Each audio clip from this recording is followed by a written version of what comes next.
ky sulm që është bërë ndaj drejtorit është bërë për shkak suksesit e tij, jo për shkak dështimit e tij. Dhe tash rasti është komplet procedural. Jo ai që nënshkruaj kontratat ose dokumentet e caktuara me kohë ose jo.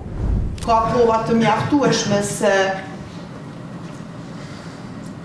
komunikimet mes të akuzuarit Nagi Prasniqi dhe disa nga zyrtarët e partisë në pushtet vetëvendosje, në përgjithësi e në veçanti me Dejona Mihalin si përfaqësuese e partisë ose nuk di çfarë funksioni mund të ketë, person jo zyrtar, kishte komunikime të shpeshta dhe jo vetëm kaq, por i akuzuari Nagi Prasniqi i dërgonte referenca, projekte të ndryshme për të cilat do duhet vendoste më vonë e për të cilat e njëjta në mënyrë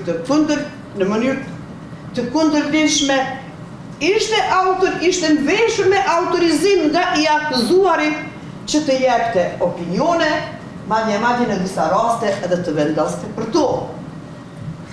E gjitha këto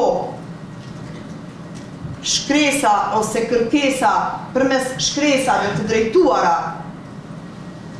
Dejona Mihalit ishin pjesë të dokumentacioneve ligjore para fazës së tenderimit, që i bie që sipas ligjit mbi prokurimin publik, çdo shkresë që publikohet ose u jepet në dispozicion personave të pa autorizuar paraqet zbulim të fshehësisë zyrtare.